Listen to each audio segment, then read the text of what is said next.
Everyone. तो आज हम अपना न्यू सबसेक्शन स्टार्ट करने वाले हैं। जैसे कि लास्ट सबसेक्शन में हमने वायरस को कंटिन्यू किया था, तो आज का जो न्यू हमारा लेक्चर होगा वो होगा बायो एनर्जेटिक्स।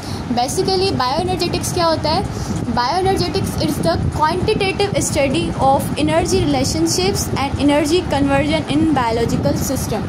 अब बायोलॉजिकल सिस्टम यहाँ पर यानी कि किसी भी लिविंग ऑर्गेनिज्म में अगर एनर्जी की रिलेशनशिप या एनर्जी की कन्वर्जन, अब देखिए जैसे फूड को इंटेक किया किसी ऑर्गेनिज्म ने और उसको इंटेक करने के बाद उसके अंदर जो फूड जाता है वो फूड किस तरह कन्वर्ट होता है और कहाँ कहाँ जाता है और किस तरह एनर्जी प्रोड्यूस होता है, these all is concern with the bio energetics. Bio energetics basically हमें ये बताता है कि आपने अगर कुछ खाया है तो वो कितने हिस्सों में टूटेगा, कहाँ कहाँ जाएगा और किस तरह यूटिलाइज होगा आपके बॉडी से। सो इसका बेसिक कॉन्सेप्ट यहाँ पर है। हम बायो एनर्जेटिक को फर्स्टली डिस्कस करेंगे प्लांट्स के अंदर। तो प्लांट्स के अंदर सबसे पहले जो फोटोसिंथेटिक पिगमेंट्स मौजूद होते हैं जैसे कि chlorophyll A, chlorophyll B and etcetera. तो सबसे पहले जो सनलाइट होती है, सनलाइट वो सबसे पहले स्ट्राइक करती है किस पे? फोटोसिंथेटिक पिगमेंट्स पर। After striking the photosynthetic pigment ये हमारे पास ग्लूकोज प्रोड्यूस करती है और उसके साथ साथ ऑक्सीजन को प्रोड्यूस करती है। But remember that it will happen only in during the day time के अंदर, और इस प्रोसेस को हम बेसिकली फोटोसिंथेसिस भी बोलते हैं। तो ये प्रोसेस जो होता है ये पूरा डे टाइम में ही होता है जहाँ पर ग्लूकोज और ऑक्सीजन प्रोड्यूस होती है। उसके बाद हमारे पास एक और रिएक्शन होता है सेल्यूलर रेस्पिरेशन। सेल्यूलर रेस्पिरेशन ये होगा, आप इसको डार्क रिएक्शन भी बोल सकते हो, डार्क रिएक्शन। तो ये जो होता है ये आफ्टर द फोटोसिंथेसिस होता है जो हमारे पास नाइट में होता है, और इसके नतीजे में हमारे पास carbon dioxide and water again regain होते हैं। तो ये एक बेसिक कॉन्सेप्ट था जहाँ पर सनलाइट ने स्ट्राइक किया फोटोसिंथेटिक पिगमेंट को और उसके बाद एज अ रिजल्ट उसने ग्लूकोज और ऑक्सीजन बनाया और उसके बाद वहाँ पर उसकी सेल्यूलर रेस्पिरेशन हुई। Then after carbon dioxide and water हासिल। इसके साथ साथ हमें एक और चीज़ भी मिलती है सेल्यूलर रेस्पिरेशन के दौरान, वो होता है हमारा फूड। बेसिकली अगर आप एक पॉइंट ऑफ व्यू लें तो फोटोसिंथेसिस का काम क्या होता है कि वो जो लाइट एनर्जी है उसको वो कन्वर्ट करता है केमिकल एनर्जी में। और केमिकल एनर्जी ये किसके दौरान हो रहा है? ये हो रहा है हमारे पास फोटोसिंथेटिक के दौरान, फोटोसिंथेसिस के दौरान। आफ्टर दैट जब सेल्यूलर रेस्पिरेशन होगी तो उसमें जो केमिकल एनर्जी है आपके पास वो कन्वर्ट हो जाती है किसमें? फूड एनर्जी में। तो ये कन्वर्ट हो जाती है और ये किसके दौरान होता है? ये होता है हमारा सेल्यूलर रेस्पिरेशन के दौरान। तो so this is the only basic concept. अब हम नेक्स्ट डिस्कस करेंगे what is photosynthesis. So now let's discuss about the photosynthesis. Basically photosynthesis का तो आपको पता होगा कि ये एक प्लांट्स का प्रोसेस है जो प्लांट्स परफॉर्म करते हैं जिसमें वो अपना खुद का फूड बनाते हैं। हम बचपन से यही पढ़ते आ रहे हैं कि प्लांट्स फोटोसिंथेसिस करते हैं और they make their own food through the photosynthesis. But actually photosynthesis में होता क्या है? तो इसकी एक एलेबोरेटेड डेफिनेशन आप बोलो या पर्टिकुलर डेफिनेशन ये है कि प्रोसेस इन विच एनर्जी पर कंपाउंड्स, यानी कि वो कंपाउंड जिनके पास इतनी एनर्जी मौजूद ना हो, like carbon dioxide and water. अगर आप देखो कंटिन्यूसली वाटर पीते रहो फिर भी आप जिंदा नहीं रह सकते। वाई? बिकॉज आपको खाने की नीड है। You can live only for 7 days with water and without food. But आप सिर्फ एक वाटर को यूटिलाइज करके खुद को जिंदा नहीं रह सकते। Why? Because this is energy poor compound. So plants जो है फोटोसिंथेसिस के जरिए उस एनर्जी पोर कंपाउंड को कन्वर्ट करते हैं into the energy rich compounds like glucose and oxygen by using light energy that absorbs and convert into chemical energy. अब इसका मतलब क्या है कि वो जो लाइट एनर्जी आ रही है, लाइट एनर्जी यहाँ पर कौन हो सकता है? Of course this is sun. Actually sun is the ultimate source, are the only source which make the food. अब हम एज अ ह्यूमन इसको डायरेक्टली इंटेक नहीं कर सकते, तो जो प्लांट्स है वो फोटोसिंथेसिस के ज़रिए इसको सन को as a direct source accept करते हैं और उसको उस लाइट एनर्जी को ये ट्रांसफ़र करते हैं किसमें? केमिकल एनर्जी यानी ऑफ कोर्स अगेन हमारा ग्लूकोज और ऑक्सीजन, उसको केमिकल एनर्जी में ट्रांसफ़र करते हैं through the help of photosynthetic pigment. Now what is photosynthetic pigment? As we discuss अब डेट के यहाँ पर जो photosynthesis pigment like chlorophyll A, B, C, D, or, xanthophylls और कैरोटेनॉइड्स एक्सेट्रा एंड एक्सेट्रा, तो ये सारे जो पिगमेंट्स हैं हमारे पास वो सारे फोटोसिंथेसिस पिगमेंट्स बोले जाते हैं उनको।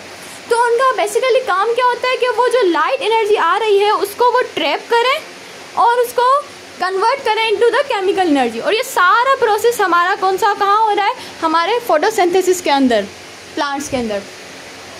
तो बेसिकली इसके हमारे पास ये इक्वेशन है जिसमें कार्बन डाइऑक्साइड के 6 मॉलिक्यूल्स कंबाइन होते हैं and 12 molecules of the water combine to form C6H12O6 which is actually glucose. तो ये ग्लूकोज बनाते हैं और एज अ रिजल्ट यहाँ पर ऑक्सीजन भी एनवायरनमेंट में जाता है।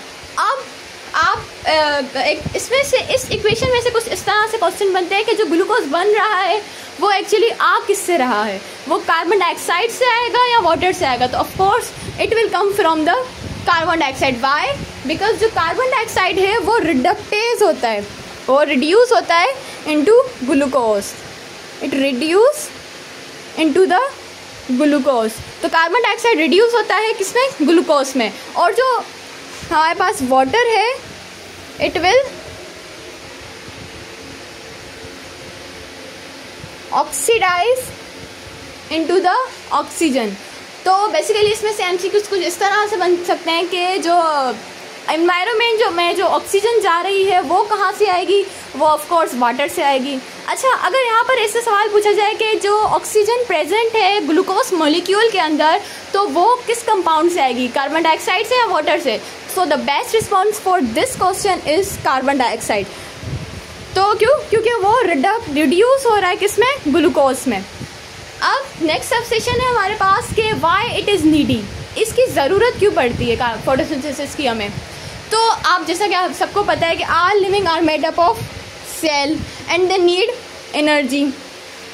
हर इंसान, हर जानदार, animal, plant, bacteria, fungi etcetera, तो सारे लिविंग जो हैं वो सब इसी में से ही बने हैं। और हर सेल को काम करने के लिए एनर्जी की नीड है। विदाउट एनर्जी वो एबल नहीं हो सकता जिंदा रहने के।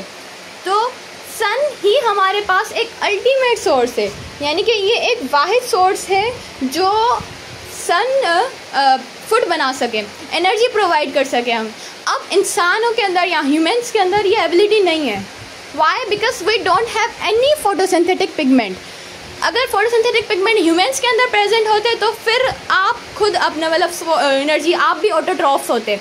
But plants are autotrophs. Why? Because they have a photosynthetic pigment, and just not only presence of photosynthetic pigment, they have the process called photosynthesis which convert light energy into the chemical energy, then after chemical energy it's converted into food energy. तो ये autotrophs है। क्यों? क्योंकि ये सन को use करते हैं for energy, and ये सन भी डायरेक्टली यूज़ नहीं होता, प्लांट्स के अंदर भी डायरेक्टली यूज़ नहीं होता। ये बात याद रखने वाली है फैक्ट के प्लांट्स भी डायरेक्टली यूज़ नहीं करते। ये जो हमारे फोटोसिंथेसिस का प्रोसेस है वो सन को ट्रैप करता है। अगर एमसीक्यूज हो के which of the following living can use the photosynthesis sunlight directly, तो best response for this question is none of this. Y?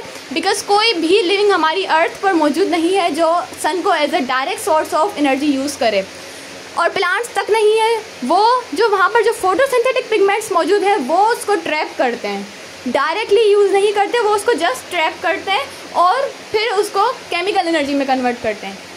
और यहाँ पर लास्ट पॉइंट है, there would be no any life on earth without photosynthesis. Photosynthesis के बगैर अर्थ पर कोई भी लाइफ यानी कोई भी लिविंग जिंदा नहीं रह सकता। Now let's discuss about the source and function of these entity. Like carbon dioxide, अगर प्लांट्स जो हैं वो कार्बन डाइऑक्साइड, जैसे कि टेरेस्ट्रियल प्लांट्स हैं हमारे पास, जो ज़मीनी पौधे हैं जो ज़मीन पर मौजूद हैं, वो कार्बन डाइऑक्साइड को गेन करते हैं through the stomata which is two guard cells present on the upper epidermis of the plant. तो जो कार्बन डाइऑक्साइड टेरेस्ट्रियल प्लांट्स के अंदर वो जाती है through the stomata. Now let's talk about the aquatic plant. Carbon dioxide को aquatic plant किस तरह इनटेक करेंगे? वो करेंगे actually they intake carbon dioxide directly.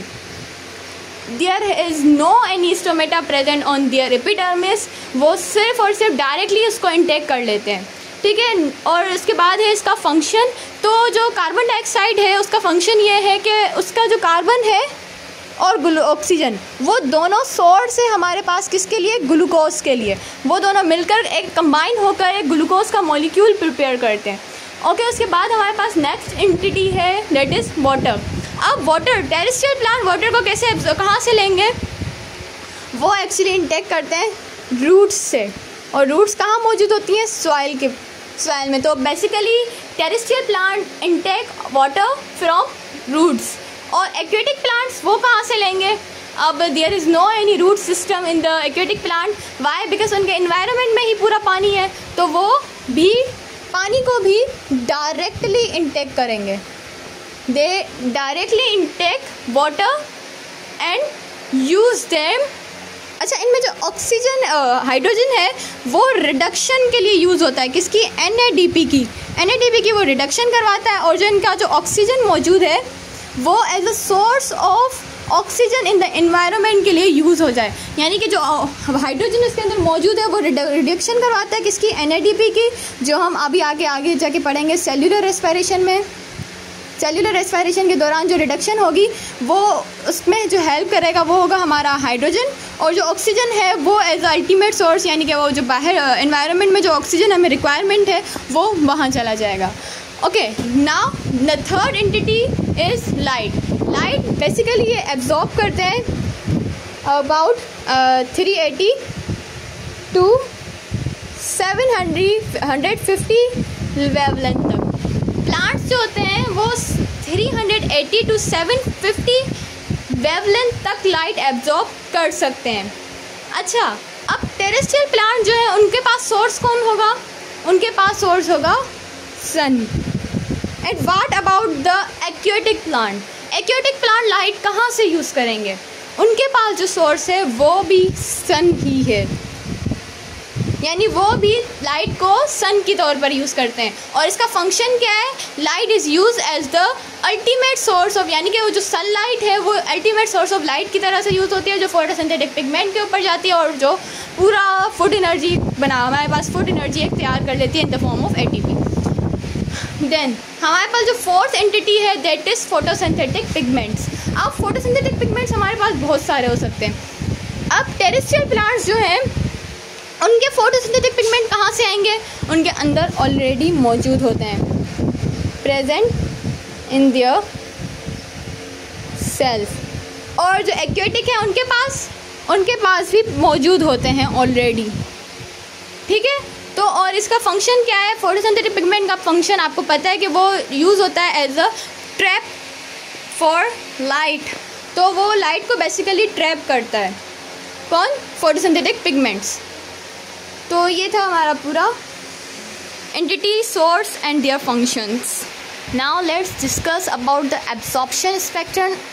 तो जो फोटोसिंथेटिक पिगमेंट्स होते हैं वो सबसे पहले जो एब्जॉर्प्शन करते हैं उसका पूरा जो स्पेक्ट्रम बनता है ना वो तकरीबन डिफरेंट वेवलेंथ का होता है। यानी कि अब देखो जो एब्जॉर्प्शन हुई for suppose blue and red wave light की जो उन्होंने एब्जॉर्प्शन की, तो उनकी जो वेवलेंथ होती है ना वो हर किसी वेवलेंथ हर जो इसने एब्जॉर्प्शन की है लाइट्स की वो तकरीबन डिफरेंट होती है सारी।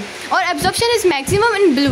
बेसिकली जो एब्जॉर्प्शन होती है ना वो ज़्यादा से ज़्यादा ब्लू में होती है, यानी ब्लू लाइट वो ज़्यादा से ज़्यादा प्लांट्स एब्जॉर्ब करते हैं जिसकी वेवलेंथ है 430 नैनोमीटर। और जो रेड है उसकी वेवलेंथ है 670 नैनोमीटर। तो जो इसकी मैक्सिमम यानी कि मैक्सिमम रेट डिस्क्राइब कर रहा है यहाँ पर कि वेवलेंथ अगर ज़्यादा होगी यहाँ पर 750 से तो वो एब्जॉर्ब नहीं करेगा। तो रेड की जो वेवलेंथ है वो 670 है, यानी कि वो 750 से कम है तो वो एब्जॉर्ब कर रहा है इसको बाय इजीली। और नेक्स्ट है हमारे पास एक्शन स्पेक्ट्रम।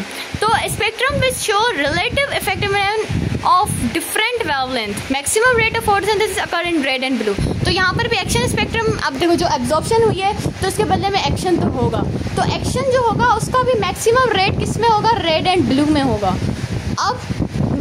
अब यहाँ पर देख सकते हो कि ना जो एब्जॉर्प्शन हो रही है वो रेड और ब्लू वेवलेंथ की ज़्यादातर हो रही है, लेकिन हमें जो प्लांट्स है ना वो ग्रीन नज़र आते हैं। इसका रीज़न क्या है? बेसिकली इसका रीज़न ये है कि जो चीज़ ज़्यादा एब्जॉर्ब होती है ना वो दिखती नहीं है, लेकिन जो चीज़ ज़्यादा रिफ्लेक्ट होती है ना वो दिखती है। और जो ग्रीन लाइट है हमारे पास जो प्लांट सन से आ रही है वो इसको हम रिफ्लेक्ट करते हैं, और as a result of reflection हमें सारे प्लांट्स ग्रीन नज़र आते हैं।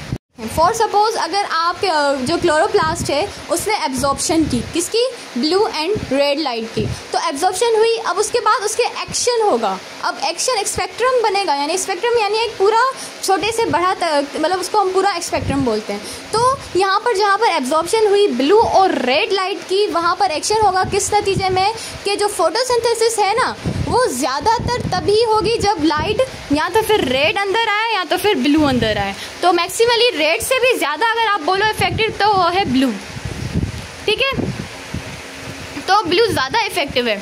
अब यहाँ पर एक्शन मैक्सिमली कहाँ होगा, कब होगा, जब एब्जॉर्प्शन किसकी ज़्यादा हो, रेड की और ब्लू की, और एब्जॉर्प्शन होती ही किसकी ज़्यादा है, ब्लू और रेड की, और फोटोसिंथेसिस ज़्यादा किस में होगी, वो भी रेड एंड ब्लू में ही होगी। और इसकी वेवलेंथ यहाँ पर एक की पॉइंट है कि आपने इसकी वेवलेंथ ज़रूर याद रखनी है कि ब्लू की वेवलेंथ कितनी है 430 नैनोमीटर एंड रेड की वेवलेंथ कितनी है 670 nanometer. So now we start through the photosynthetic pigments. Basically photosynthetic pigments जो हम अभी तक डिस्कस करते आ रहे हैं वो हैं क्या, ये वो पिगमेंट्स हैं जो लाइट को ट्रैप करते हैं, और ये क्लोरोफिल यानी कि प्लांट्स की जो क्लोरोप्लास्ट है उसी में ही मौजूद होते हैं। हमारे पास, हमारे एज ए ह्यूमन या एनिमल्स के पास ये नहीं होते, या तो ये प्लांट्स के पास होंगे, या तो फंजी के पास, या तो फिर बैक्टीरिया उसके पास और साइनोबैक्टीरिया के पास। इसके अलावा ये फोटोसिंथेटिक पिगमेंट और किसी के पास मौजूद नहीं होते। So they absorb visible light, यानी जो विजिबल लाइट जो होती है हमारे पास that is VIBGYOR, violet, indigo, blue, ये जो पूरा स्पेक्ट्रम बनता है उसे हम विजिबल लाइट कहते हैं। तो ये सिर्फ और सिर्फ विजिबल लाइट को ही एब्जॉर्ब करता है। और दूसरी पॉइंट है absorption spectrum can be achieve by spectrophotometer, और हम इसको कैलकुलेट किससे कर सकते हैं, हमारे पास जो स्पेक्ट्रोफोटोमीटर है मौजूद है उसके ज़रिए हम ये कैलकुलेट कर सकते हैं कि फोटोसिंथेटिक पिगमेंट जो है वो कितनी तक लाइट वेवलेंथ को बिल्कुल उसके अपने अंदर एब्जॉर्ब करता है। तो बेसिकली अगर हम फोटोसिंथेटिक पिगमेंट्स को डिवाइड करें तो वो होते हमारे पास दो मेन कैटेगरीज में डिवाइड होते हैं। First one is main and the second one is accessory pigment. तो मेन पिगमेंट में हमारे पास सिर्फ एक ही पिगमेंट आ जाता है, दैट इज़ क्लोरोफिल ए, और एक्सेसरी पिगमेंट्स में हमारे पास बाकी सारे आ जाते हैं, B, like chlorophyll B, C, D, ई और ज़ेंथोफिल्स, कैरोटीनॉइड्स एक्सेट्रा। तो ये सारे आ जाते हैं हमारे पास एक्सेसरी पिगमेंट्स में। तो सबसे पहले हम अपने main pigment which is chlorophyll A उसको डिस्कस करते हैं। तो क्लोरोफिल ए जो है वो एब्जॉर्ब करता है वायोलेट ब्लू और ऑरेंज रेड, ये दो वेवलेंथ जो है वो उसको एब्जॉर्ब करता है, जैसा कि हमने पहले भी डिस्कस किया था। और ब्लू की वेवलेंथ भी हमने डिस्कस की थी which is 430 nanometer and the wavelength of the red is 670 nanometer. तो ये दो लाइट्स जो वेवलेंथ है उसको एब्जॉर्ब करता है और रिफ्लेक्ट करता है किस वेवलेंथ को, ग्रीन और येलो को। तो बेसिकली इसी वजह से ही प्लांट्स का जो कलर है वो ग्रीन कलर का है। अच्छा, अब जो अदर पिगमेंट्स है वो क्या हेल्प करते हैं, एक पॉइंट यहाँ पर याद रखने वाला ये है कि क्लोरोफिल ए जो है वो मेनली हर फोटोसिंथेटिक ऑर्गेनिज्म में मौजूद होगा। जो ऑर्गेनिज्म फोटोसिंथेसिस का प्रोसेस करने वाले हैं वो उसके अंदर मौजूद होगा।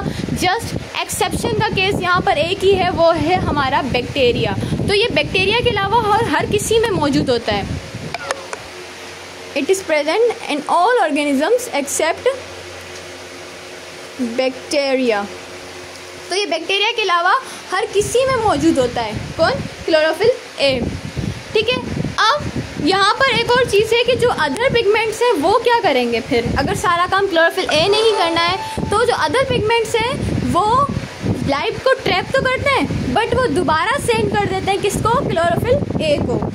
इनका काम क्या है, जो एब्जॉर्प्शन स्पेक्ट्रम यानी कि जो लाइट की वेवलेंथ है जो क्लोरोफिल ए के पास नहीं है वो एब्जॉर्ब नहीं कर सकता, तो जो अदर पिगमेंट्स हैं हमारे पास एक्सेसरी पिगमेंट्स वो उसको एब्जॉर्ब करते हैं और दोबारा सेंड करते हैं किसके पास, क्लोरोफिल ए के पास।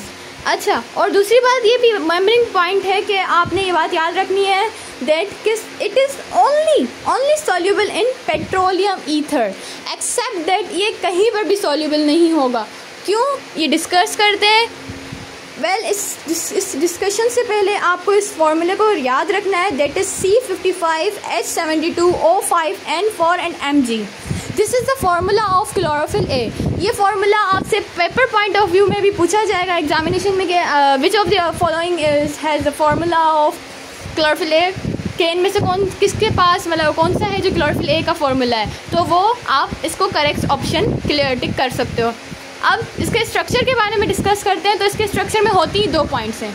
Here is this structure. जो अपर पार्ट है वो आपको दिख रहा होगा, हेड है ये, और जो नीचे वाला है वो टेल है। तो इसका जो हेड है उसके बिल्कुल सेंटर में यहाँ पर आप देख सकते हो कि सेंटर में मैग्नीशियम मौजूद है, मैग्नीशियम का आयन। यहाँ पे क्या है, मैग्नीशियम का ion, and it is covered, और ये कवर हुआ है 4 टेट्रापायरोल रिंग से। किससे, 4 टेट्रापायरोल रिंग। ये 4 टेट्रापायरोल रिंग, अब इसकी एक काम है यहाँ पर ये मैग्नीशियम बिल्कुल सेंटर में है और ये 4 टेट्रापायरोल रिंग से कवर्ड है। अब ये 4 टेट्रापायरोल रिंग क्या करेंगी, इस हेड को ये हेल्प करती है किसमें, उसको वो हाइड्रोफिलिक बनाती हैं। यहाँ पर पॉइंट मेंशन भी है कि हेड जो है वो हाइड्रोफिलिक है। Why, because there is a magnesium ion center in the center of the 4 tetrapyrrole ring, तो that's why it is also a hydrophilic। और मैग्नीशियम जो है वो कवर्ड है विद 4 टेट्रापायरोल रिंग से। ठीक है, अब इसकी टेल की बात करते हैं। तो ये जो इसकी टेल है वो हाइड्रोकार्बन से बनी हुई है, that's why ये हाइड्रोफोबिक है। यहाँ पे पॉइंट मेंशन किया गया है कि tail is hydrophobic because of presence of hydrocarbons. यहाँ पर ये आप देख सकते हैं कि हाइड्रोकार्बन्स मौजूद है इसकी टेल में, दैट्स वाई ये हाइड्रोफोबिक है। और इसका जो हेड है ना वो हाइड्रोफिलिक है। अच्छा, इसका जो स्ट्रक्चर है ना ये रिजेंबल है just as the structure of haemoglobin. Haemoglobin का भी बिल्कुल सेम स्ट्रक्चर है, बट वहाँ पर डिफरेंस क्या आता है, वहाँ पर डिफरेंस सिर्फ इतना आता है कि यहाँ पर मैग्नीशियम मौजूद है, वहाँ पर इसकी जगह हीम मौजूद होता है, यानी आयरन या उसके वहाँ पर आयरन मौजूद होता है, और बाकी सारा स्ट्रक्चर जो है वो रिजेम्बलेंस है as it is to the haemoglobin structure. तो ये हमारे पास 2 मेन पिगमेंट्स है। सबसे पहले हमने उसका मेन पिगमेंट डिस्कस किया विच इज़ क्लोरोफिल ए। अब नेक्स्ट जो हम इसका करने वाले हैं वो है इसके accessory pigments. Well, these are not the important yield, but जो इसमें जो क्लोरोफिल बी है एसेसरी पिगमेंट में, ये काफ़ी इंपॉर्टेंट है। वाई, बिकॉज आपको एग्जामिनेशन में हमेशा क्लोरोफिल ए को कंपेयर किया जाता है किससे, क्लोरोफिल बी के साथ। So now let's discuss about the accessory pigments. पहले हमने मेन पिगमेंट्स को डिस्कस किया, अब एसेसरी पिगमेंट्स। तो बेसिकली अगर एसेसरी पिगमेंट्स की बात की जाए तो यहाँ पर भी वही पॉइंट दोबारा रिपीट हो रही है कि दे एब्जॉर्ब डोज एनर्जी। ये वो एनर्जी को एब्जॉर्ब करते हैं जो कि एब्जॉर्ब नहीं हो पाती किससे, क्लोरोफिल ए से। अच्छा, अगर एसेसरी पिगमेंट की बात आती है तो हम इसको मज़ीद 2 क्लासेस में डिवाइड कर देते हैं। First one is chlorophyll A, chlorophyll B, C, D and E, and the second one is carotenoids। अब सबसे पहले तो डिस्कस करते हैं क्लोरोफिल B, C, D को। तो इसमें इतना इम्पोर्टेंस नहीं है बाकी सबको एक्सेप्ट क्लोरोफिल B, क्योंकि इसका कंपैरिजन आता है, कंपैरिजन टेबल आता है क्लोरोफिल A के साथ। तो क्लोरोफिल B को डिस्कस करते हैं। तो क्लोरोफिल B इसका जो फॉर्मूला है वो है C55, almost same to the chlorophyll A, but यहाँ पर चेंज आया है, वो आया है इस हाइड्रोजन में और ऑक्सीजन में। वाई, बिकॉज इसके पास एक एल्डो ग्रुप मौजूद है। अच्छा, क्लोरोफिल ए के पास जो था ना वो मिथाइल ग्रुप प्रेजेंट था, इसके पास क्लोरोफिल बी के पास एल्डो ग्रुप मौजूद है। और ये येलो और ग्रीन इन कलर, यानी कि येलो ग्रीन स्पेक्ट्रम जो उसको रिफ्लेक्ट करता है। और मतलब ये क्लोरोफिल बेस बिल्कुल सेम है किसके साथ, क्लोरोफिल ए के साथ, बस यहाँ पर इसके स्ट्रक्चर में थोड़ा बहुत डिफरेंट है। और this last point is it is soluble in methyl group. वो किस में सॉल्यूबल था, पेट्रोलियम ईथर में, और ये मिथाइल ग्रुप में सॉल्यूबल है। ठीक है, अब दूसरा जो है हमारे पास सब सेक्शन दैट इज कैरोटीनॉइड्स। अब कैरोटीनॉइड्स क्या है, कैरोटीनॉइड्स आल्सो एसेसरी पिगमेंट्स जो एब्जॉर्ब करते हैं किसको, violet and blue and violet light को, और रिफ्लेक्ट करते हैं yellow, orange and red light को।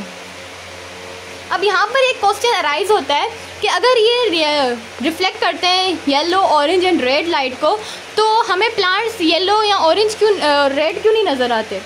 तो बेसिकली इसका बेस्ट आंसर ये होगा क्योंकि कैरोटीनॉइड्स जो है वो इतनी ज़्यादा मेजॉरिटी में प्रेजेंट नहीं होते। ज़रूरी नहीं कि ये हर किसी में प्रेजेंट हो, अगर ये प्रेजेंट भी होंगे ना तो बिल्कुल माइनॉरिटी में प्रेजेंट होते हैं। क्यों, इसीलिए ये इसका कोई इतना ज़्यादा अफेक्ट नहीं होता। अब कैरोटीनॉइड्स को मज़ीद हमने 2 क्लासेस में डिस्ट्रीब्यूट किया हुआ है। First one is xanthophylls and the second one is carotenoids. अब ज़ेंथोफिल्स जो होते हैं वो येलो कलर के होते हैं, क्यों, क्योंकि वो येलो लाइट रिफ्लेक्ट करते हैं, और it consist oxygen in its structure, इनके स्ट्रक्चर में ऑक्सीजन होता है।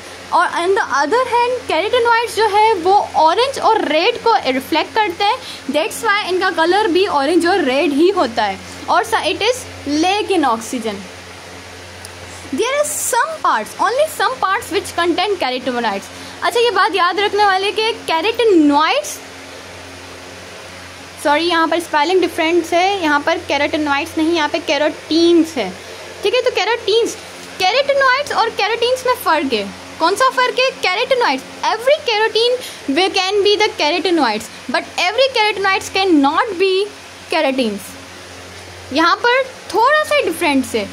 अब और ये क्या है, ये रिफ्लेक्ट करते हैं ऑरेंज एंड रेड लाइट को, और it is lake of oxygen, इनके पास ऑक्सीजन मौजूद नहीं होता। ऑन द अदर हैंड ज़ेंथोफिल्स के पास ऑक्सीजन मौजूद होता है। तो यहाँ तक था हमारा एसेसरी पिगमेंट्स, और ये पूरा हमारा फोटोसिंथेसिस का प्रोसेस ख़त्म होता है यहाँ तक। नेक्स्ट में हम अपना पूरा लाइट रिएक्शन और डार्क रिएक्शन को डिस्कस करेंगे। तब तक अल्लाह हाफिज़ and don't forget to like and subscribe. जज़ाकल्लाह।